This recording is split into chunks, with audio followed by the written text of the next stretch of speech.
소위 말하는 3D 업종이 있죠. difficult, dangerous, dirty.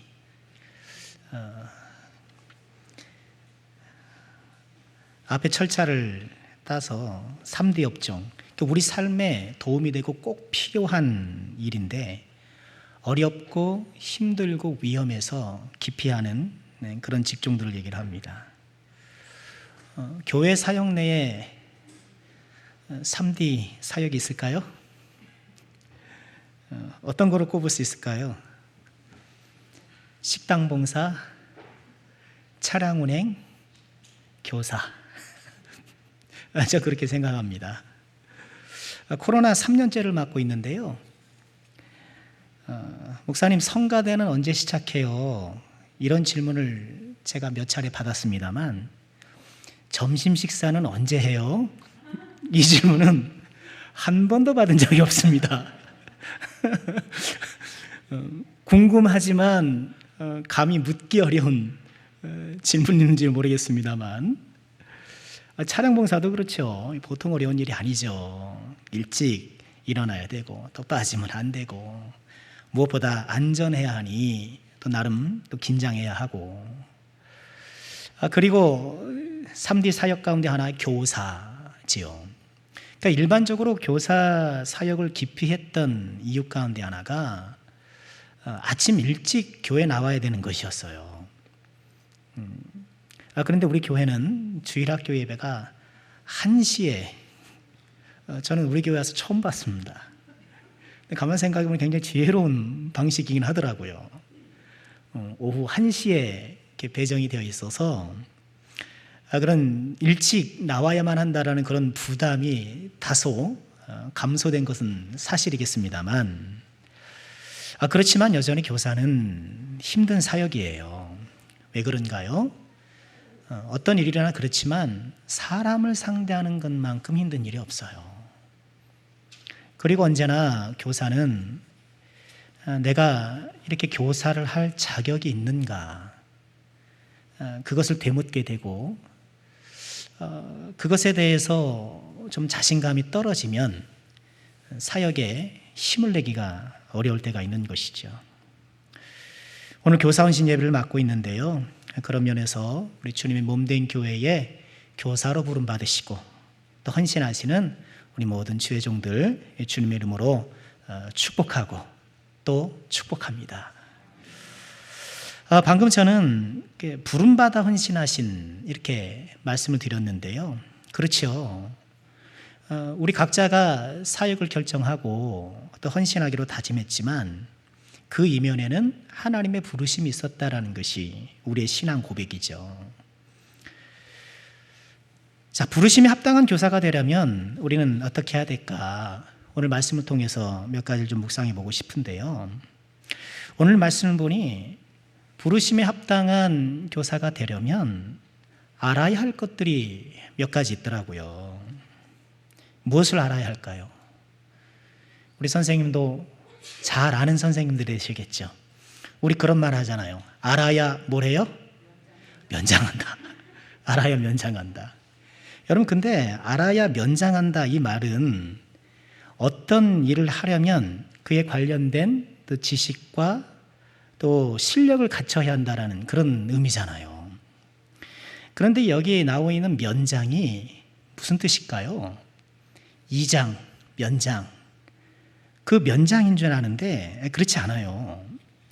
이 면장은 저 장자가 담장장이에요. 담장을 면한다, 담장을 마주한다, 그런 뜻인데요. 저 말에 생겨난 일화가 있다고 합니다. 공자 아시죠? 근데 그분의 아들이 굉장히 공부를 소홀히 했던 모양이에요. 그래서 어느 날 아들을 불러서 얘야, 알아야 담장에서 얼굴을 면한다. 면장한다. 면장한다. 이런 이야기를 했다고 그래요. 거기서 면장이라는 이런 말이 나왔는데 담장을 마주하고 대하는 답답한 상황을 벗어난다는 뜻이라는 거예요.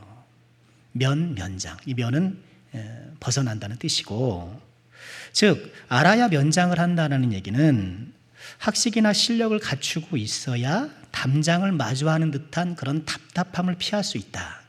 그런 의미라는 거예요. 여러분, 교사로 부름받은 우리가 사역하면서 마치 벽을 마주하는 것처럼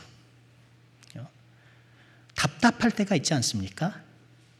뭔가 내가 은혜가 떨어져서 그럴 수도 있겠고, 사역이라는 것이 늘 항상 해피하고 즐거운 것만은 아니거든요. 뜻대로 안 될 때가 있고, 또 여러 가지 난관을 마주칠 때가 있어서 교사 사역하기는 하지만 그래도 책임감 있게 나름 이렇게 꾸준히 참석해서 일을 한다고는 하지만 뭔가 답답한 느낌을 가질 수가 있거든요. 자, 우리는 이런 담장을 마주하는 듯한 답답함을 어떻게 벗어날 수 있을까? 우리 교사가 되기 위해서, 우리가 헌신된 교사, 하나님께서 기뻐하시는 교사가 되기 위해서 우리가 알아야 할 것은 무엇인가? 자, 오늘 말씀을 통해서 한 세 가지 생각해 보고 싶은데요. 선한 목자이신 예수님의 모범을 통해 우리가 하나하나 좀 살펴보고 싶습니다.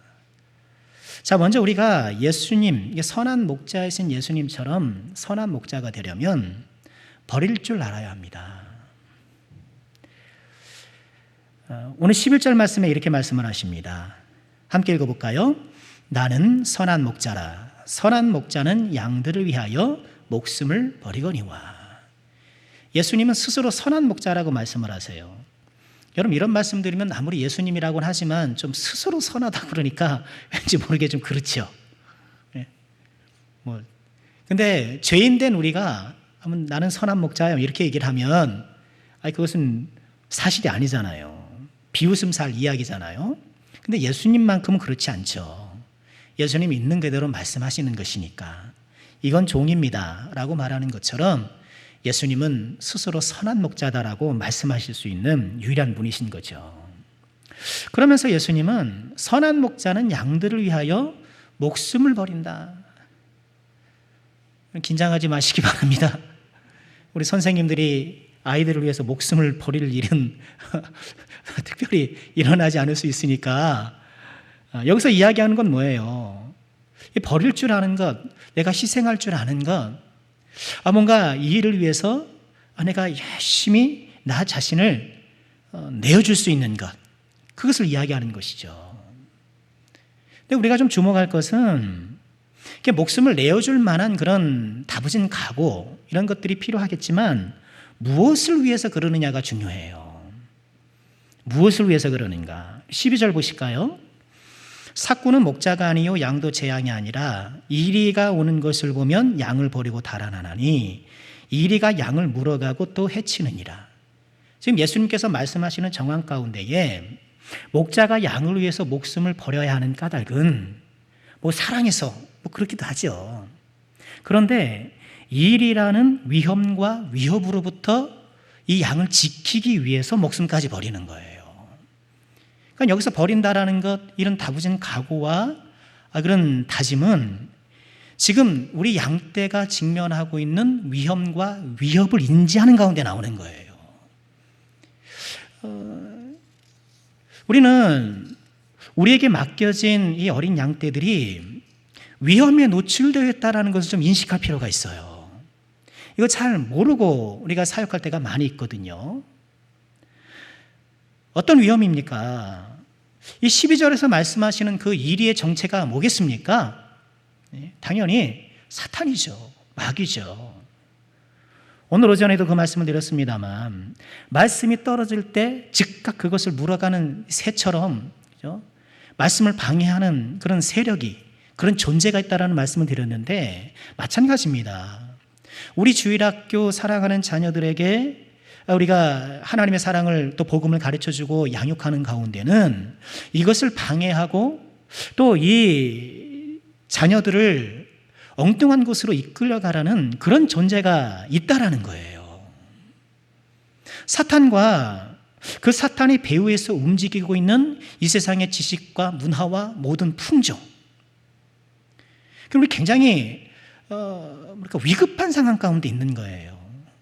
교사 사역을 한다는 것은, 목자의 노릇을 한다는 것은 지금 위협에 처하고 있는 사람들을 상대하는 것이고, 그렇기 때문에 우리에게는 영적 긴장감이 필요하다는 거예요. 우리 자녀들을 세상에 빼앗기냐, 그렇지 않으냐. 그런 싸움이거든요.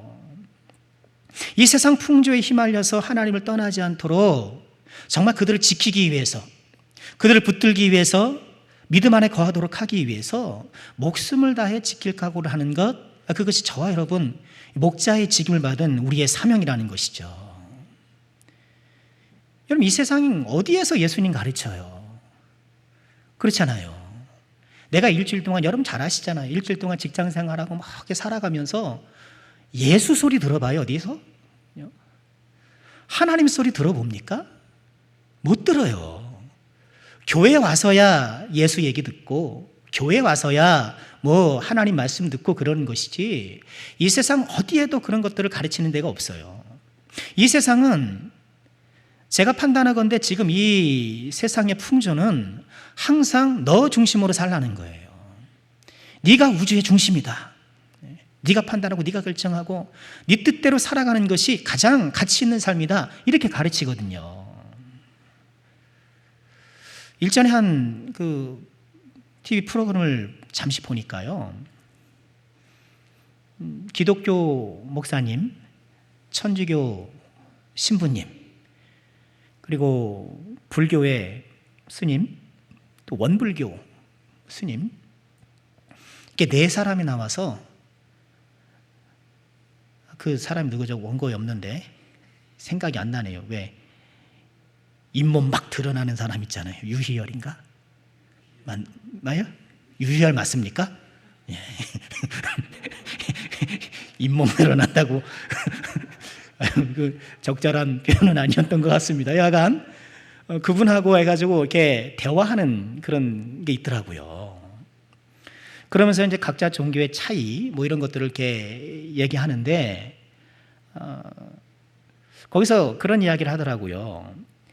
왜 우리 청년들이 군대 가면 훈련소에서 종교 활동 가거든요.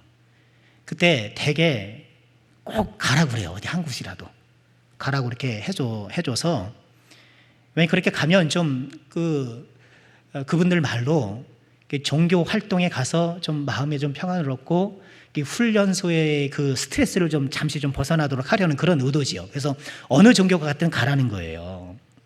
근데 훈련병들이 기독교를 선택하는 이유가 무엇인가? 우선 맛있는 간식. 간식은 다른 종교가 못 따라온대요.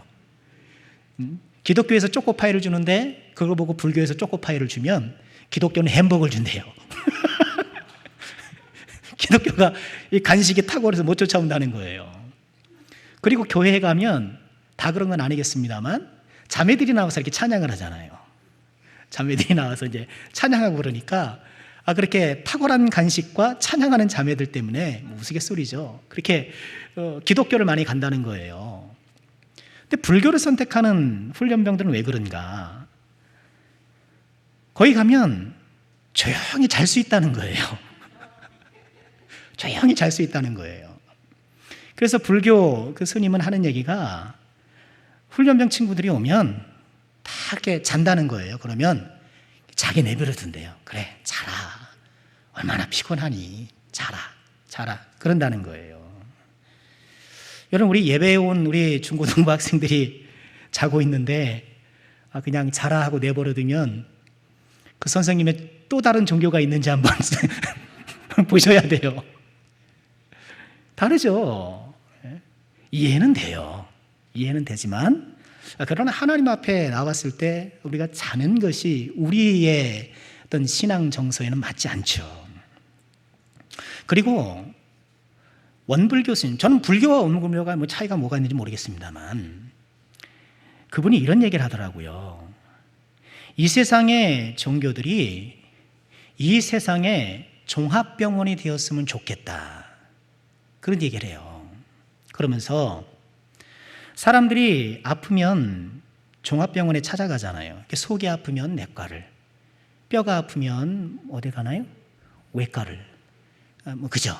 이렇게 자기가 아픈 거에 따라서, 자기 필요에 따라서 과를 선택하는 것처럼 이 세상을 살아가면서 자신에게 필요한 종교를 자유롭게 선택해서 찾아가서 치료받고 위안을 받는, 이 세상에 존재하는 모든 그런 종교가 함께 종합병원이 되었으면 좋겠다 그러더라고요.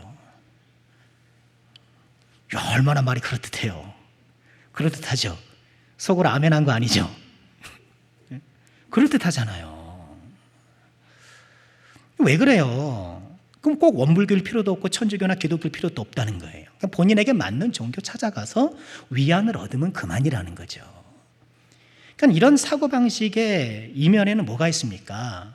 내가 위안받는 게 중요하지 지금. 그렇죠? 지금 내가 중요하지. 내가 중요하라는 이런 나 중심적 사고가 그 저변에 깔려 있는 거예요. 말은 얼마나 그렇던지 몰라요. 그러나 그것은 철저히 인간 중심적이고 그 사고는 항상 자기 중심적으로 살라라는 거예요. 이 세상의 풍조가 그래요. 자기 중심적 삶을 살아라. 좀 말을 바꿔보면 네가 하나님이 되어서 네가 스스로 판단하고 네가 결정하고 네가 주체적으로 살아가라. 이게 뭐예요? 에덴 동산의 최초의 유혹의 소리였잖아요. 네가 하나님이 되어서 네가 옳고 그름을 판단하고 네가 선택적으로 하고 네가 중심으로 살아가 이거거든요. 지금 이 세상은 여전히 에덴 동산이에요. 우리 자녀들이 이렇게 너 중심으로 나 중심으로 살라라는 이런 사고가 만들어내는 온갖 문화와 온갖 매체와 이런 것들에 일주일 내내 노출돼서 살아가는 거예요. 우리가 그런 아이들이, 우리 기독교는 뭔가요? 하나님 안에서 비로소 인간을 발견한다는 거예요. 예수님 안에서 비로소 나 중심으로 살아가는 길이 열린다는 거예요. 예수 중심으로 살아야 그것이 참된 인간다운 삶이 그 안에서 펼쳐진다는 거예요. 우리 기독교는 그런 것이거든요. 하나님을 영화롭게 하고 하나님을 즐거워하는 가운데에 인간의 참된 자유와 아름다움을 누릴 수 있다는 것이 기독교인 거예요. 우리 주변에 이런 자기중심적 세상 풍조에 노출되어 살아가는 우리 자녀들이 언제든지 이 세상의 이리와 또 이 세상의 그런 악한 세력에 물어뜯길 수 있다는 것을 기억하고 우리가 그 자녀들을 지키기 위해서 우리 자녀들이 교회 안에 나오게 하는 것도 중요하지만 그 자녀들이 이 세상 풍조에 휩쓸려 가지 않고 하나님의 말씀 생명의 길 안에 머물 수 있도록 우리가 그들을 힘써 지키는 것, 정말 목숨을 다해 지키는 것, 우리가 꼭 해야 될 일이 아닐 수 없는 것이죠. 선한 목자가 되기 위해서 우리가 알아야 될 두 번째를 묵상해 보면 양을 잘 알아야 하는 것이죠. 우리 14절과 15절도 함께 보실까요? 같이 한번 읽습니다. 시작. 나는 선한 목자라. 나는 내 양을 알고 양도 나를 아는 것이 아버지께서 나를 아시고 내가 아버지를 아는 것 같으니 나는 양을 위하여 목숨을 버리노라. 우리 예수님 뭐라고 말씀하십니까? 나는 내 양을 알고 양도 나를 안다. 그러니까 선한 목자는 자기 양을 잘 안다는 거예요. 자기 양을 잘 안다는 것. 이 말씀에서 우리는 수에 좀 주목할 필요가 있어요. 그러니까 앞서 목숨을 버린다라는 그 말씀 보면 양들을 위해서 목숨을 버리는 거예요. 11절에 양들을, 그렇죠? 그런데 양을 안다고 하는 14절 말씀 보면 단수예요. 나는 내 양을 알고 양도 나를 안다. 단수를 썼어요. 왜 단수를 썼을까요? 느껴지시죠? 양 한 마리 한 마리에 대한 애정과 관심을 강조하기 위해서예요. 내 반 아이들을, 내가 맡은 아이들을 그렇게 뭉퉁그려 아는 것이 아니라 한 사람 한 사람을 잘 아는 것. 3절에 뭐라고 말씀하시나요? 오늘 본문 앞선 단락이긴 합니다만 문지기는 그를 위하여 문을 열고 양은 그의 음성을 듣나니 그가 자기 양의 이름을 각각 불러 인도하여 내느니라. 양의 이름을 각각 부른다는 거예요. 선한 목자는 자기 양 한 마리 한 마리를 잘 알고 그 특징을 안다는 것이죠. 지금도 중동의 목자들은 자기 양떼들에게 양에게 한 마리 한 마리 이름을 붙여준대요. 그 특징을 살려서 무슨 귀길쭉이, 귀가 좀 길면 귀길쭉이라든가 뭐 흰코백이라든가 이렇게 특징을 살려서 별명의 이름을 붙여주는 거죠. 저희 부모님이 목장을 하시는데 소에 이름을 붙여줘요. 1호, 2호, 3호. 귀에다가 번호가 있어가지고요. 4호, 5호. 근데 양을 기르는 사람들은 이름을 붙여준다는 거예요. 그러고 보면 예수님도 제자들의 별명을 붙여주셨죠. 시몬의 별명이 뭐예요? 게바, 베드로. 그죠? 야고보와 요한의 별명은 뭐예요, 우리 선생님들?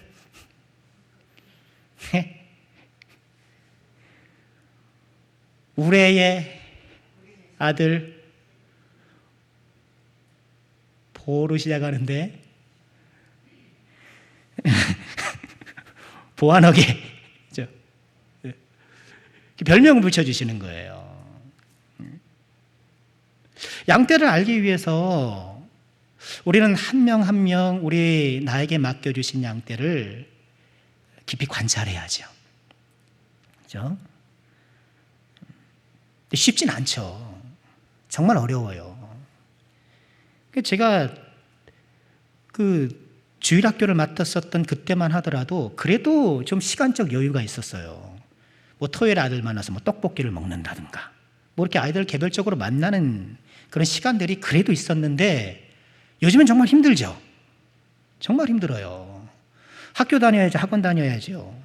또 뭐 우리 선생님들은 뭐 한가합니까? 다 일하시는데.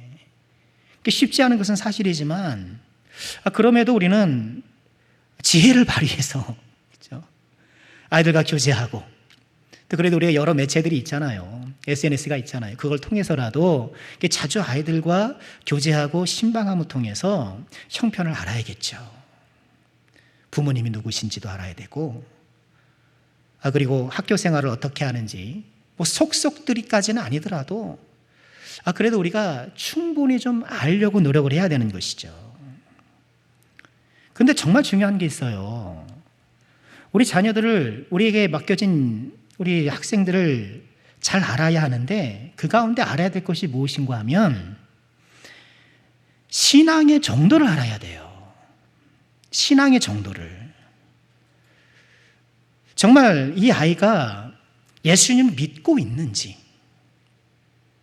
천국과 지옥을 믿고 구원의 확신을 갖고 있는지 그렇게 신앙의 정도를 우리가 잘 알아야 돼요.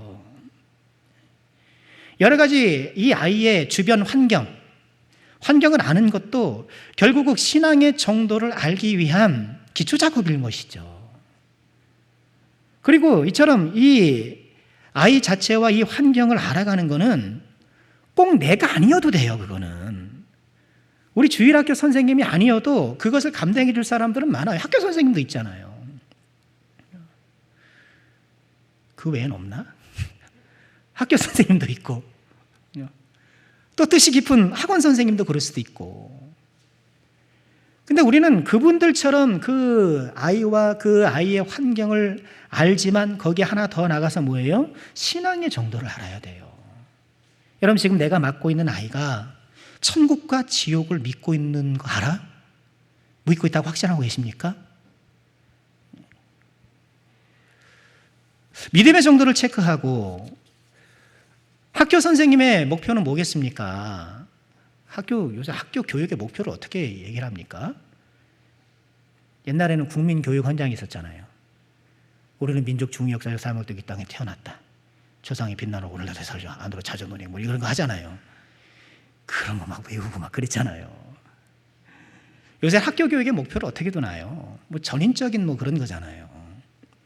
그렇지만 아무래도 중학교, 고등학교 올라가면 아이들이 상급 학교를 진학하기 위한 여러 자격을 갖추는 것이 좀 목표가 되고 있잖아요.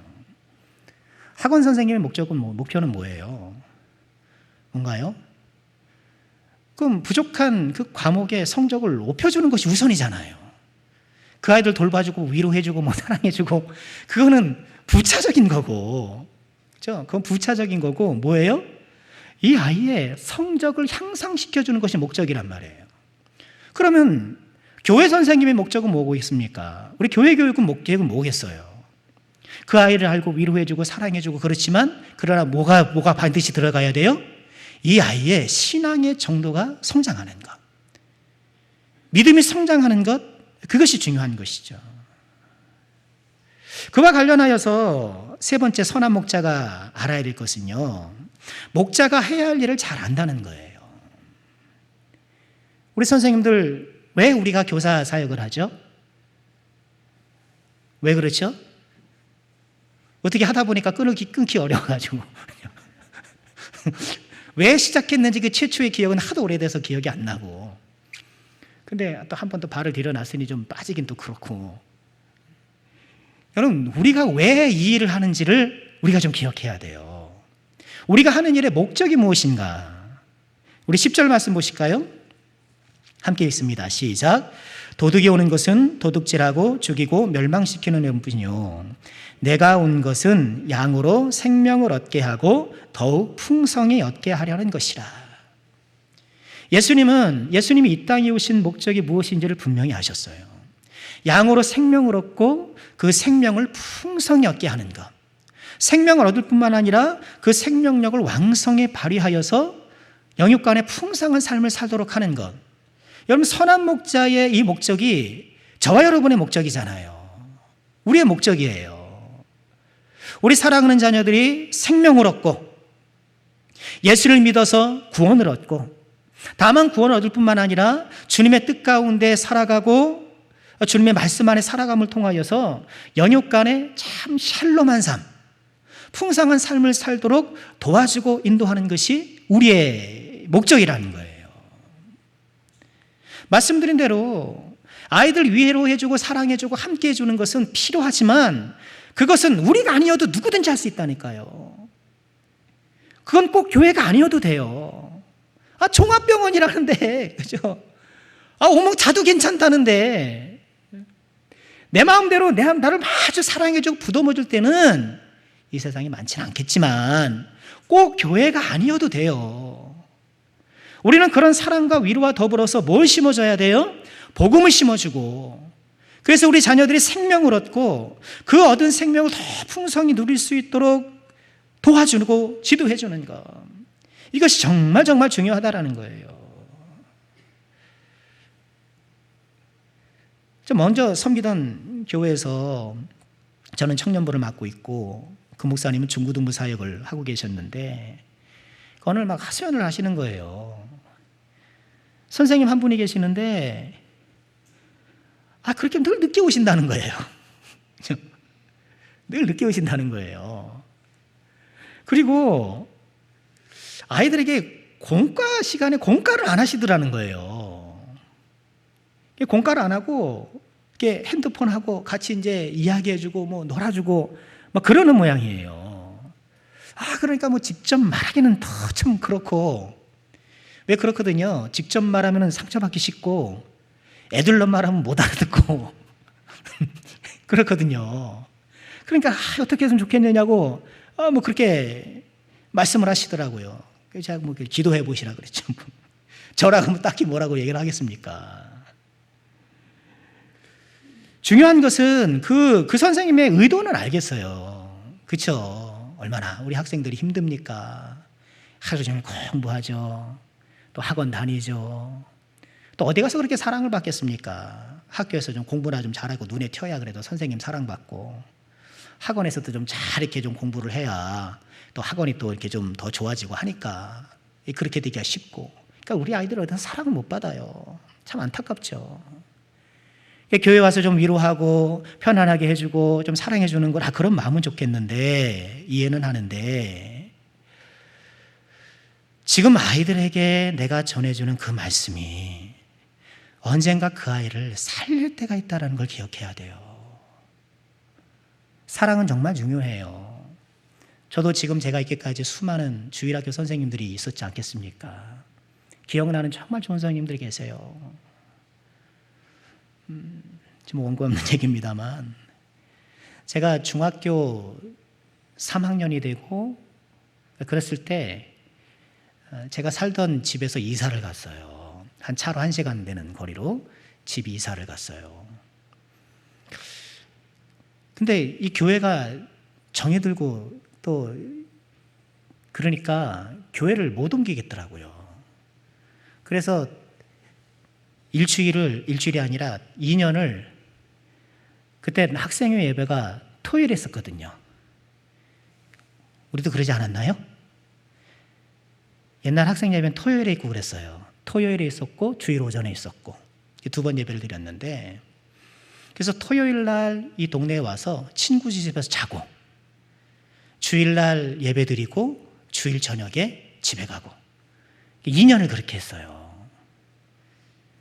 그러니까 중학교 3학년, 1학년 굉장히 공부를 열심히 해야 될 때잖아요. 그러니까 부모님도 걱정도 많이 하시고 그래야 되냐고 했는데 제가 좀 고집을 피워서 그랬단 말이죠. 그런데 제가 1박 2일을 집을 나와서 있을 때에 저를 섬겨주셨던 선생님들이 계셨어요. 얼마나 감사한지 몰라요. 시부모님을 모시고 있으니까 이게 또 집으로 불러서 밥을 먹이기가 그렇잖아요. 그러니까 쟁반에다가 밥을 싸다가 막 교회로 가져오셨네. 감동 아니에요? 예? 얼마나 감사해요.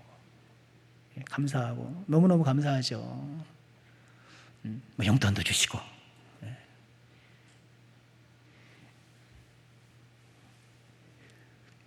그런 풍성한 사랑을 받으니까 오래 기억이 남아요.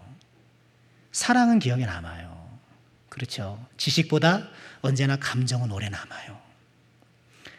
그런데 그런 사랑은 너무너무 풍성하고 감사했는데 지금 돌아보면 제 믿음 신앙을 체크해 주었던 분들은 별로 안 계셨던 것 같아요. 그랬던 것 같아요. 그 사랑은 너무 감사했지만 뭔가 내 신앙의 문제점, 그렇죠? 그러니까 그렇게 칭찬받고 이렇게 다니다 보니까 저는 제 신앙이 좋은 줄 알고 어린 나이에 믿음이 좋은 줄 알고 교만했던 것 같아요. 말씀을 통해 나를 돌아보고 내 신앙에 더 발전적인 모습으로 이렇게 좀 돌봐주고 그렇게 지혜롭게 선하게 인도해 주시고 하는 이런 것들을 제가 경험 못했던 것 같아요. 그게 필요하잖아요. 정말 상담을 통해서 대화를 통해서 신앙을 자극해 주는 것. 왜 식물도 키울 때 이렇게 툭툭 건드려줘야 좀 키우고 그러는 것도 있잖아요. 툭툭 쳐주고. 그런 것처럼 내 믿음이 성장하도록 신앙의 도전과 자극과 믿음을 줄 수 있는 것. 그런 것들이 제가 유초등부, 중고등부, 이렇게 쭉 청년부까지 이렇게 신앙생활, 교회 생활을 해보면서 그런 것들이 많이 빠져 있더라는 거예요. 청년이 되고 이제 뭐 그러면서 뭐 큐티도 하고 뭐 이러면서 그때 이제 뒤늦게 이제 그런 것들을 경험하게 되는 거예요. 그러니까 교회 날 나가면 되는 건 줄 알고 예배 빠지지 않으면 되는 거로 알고 그렇게만 살아왔단 말이죠. 우리는 우리 사랑하는 자녀들에게 정말 그리스도의 사랑과 위로를 보여주고 그것을 경험할 수 있는 교회가 될 수 있어야 돼요. 그리고 여기 한 걸음 더 나가서 정말 우리 사랑하는 자녀들의 믿음이 점검되어지고 또 점검된 믿음이 성장되어지고, 그리고 선생님들이 아이들 만나면 예수님 얘기를 좀 많이 해주세요. 하나님 얘기를 좀 많이 해주시기를 부탁드려요. 우리가 그런 얘기 잘 안 하거든요. 같이 이제 아이들의 공통 관심사를 같이 나눠주는 건 굉장히 좋죠. BTS죠? BTS 맞죠? 전 자꾸 그 BST 그래요. 이게 목회자들이 보는 주석 중에 BST 주석이 있거든요. 자꾸 헷갈려서 BTS인가 BST인가 방탄소년단, 그런 주변의 이야기를 함께 나누는 그 공감대를 형성하기 위해서 또 그런 나도 필요하죠. 그러나 그것으로 끝나면 안 되겠더라고요. 우리 사랑하는 자녀들에게 예수님 이야기를 해주고 내가 경험했던 하나님 이야기를 해주고 내가 정말 주님을 사랑했던, 또 예수님 믿으면서 내가 어렵고 힘들었던 것, 그럼에도 불구하고 그렇게 이겨나갈 수 있었던 것, 이게 내가 체험한 하나님을 함께, 또 우리 말씀이 우리에게 증언해 주시는 그 하나님을 함께 이 예수님 이야기를, 하나님 이야기를 자주 해주는 것, 이런 것이 우리에게 꼭 필요하다라는 거예요. 우리 주일학교 선생님들이 이처럼 사랑과 위로의 선생님들이 되시고, 또 우리 사랑하는 자녀들의 영적 성장의 자극제가 되시는 그런 귀한 종들 되시기를 주님의 이름으로 축원합니다. 교사 힘들죠. 그래서 그죠? 언제나 우리도 사랑으로 잘 양육해야 되고,